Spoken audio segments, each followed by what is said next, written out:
শুধু কল্যাণীর ঈশ্বরগুপ্ত নয়, রাজ্য জুড়ে একের পর এক সেতুর বেহাল অবস্থা।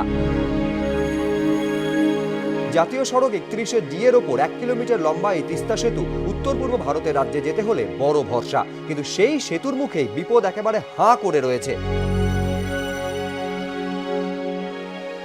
তিস্তা ব্রিজের উপরে দিয়ে যখনই যাই তখনই ভয় লাগে যে ব্রিজটা যা অবস্থা হয়ে আছে, দুপাশে রেলিং ভাঙা। গত 8-9 বছর আগে দুটো ট্রাক পাল্টি করে গেছিল ব্রিজের উপর থেকে নদীতে। সেই ফাটল, সেই ভাঙা এখনো রিপেয়ারিং হয়নি। অ্যাক্সিডেন্ট হচ্ছে মাঝে মাঝে। তারপরে তোমার লাইটের কোনো ব্যবস্থা নেই, রাত্রে চলাচল খুব অসুবিধা হচ্ছে।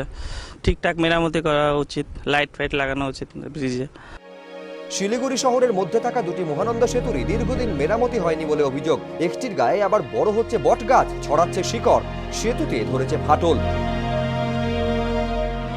উত্তর দিনাজপুরের রায়গঞ্জে 34 নম্বর জাতীয় সড়কের উপর এই গুরুত্বপূর্ণ পুলিশ সেতুতেও বিপদ স্পষ্ট, জায়গায় জায়গায় ফাটল।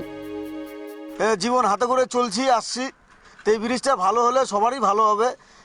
কেন এই ব্রিজটার সঙ্গে সব কিছু জড়িত আছে, লাটাগুড়ি, ময়নাগুড়ি, ধূপগুড়ি, শিলিগুড়ি, কলকাতা, এটার সঙ্গে আর কি গুয়াহাটি, আসাম, এটা সবারই ভালো হবে আর কি। কোন সময় দুর্ঘটনা ঘটে যাবে, এটার যা পরিস্থিতি আছে যে কোনো সময় যে কোনো একটা দুর্ঘটনা ঘটতে পারে, এবং আমি প্রতিদিন এটা দিয়ে যাতায়াত করি, তবে ভয় তো লেগেই থাকে যে কখন কি হয়। শিলিগুড়ি থেকে অসম যাওয়ার পথে আলিপুরদুয়ারে দরিয়া সেতুরও একই হাল।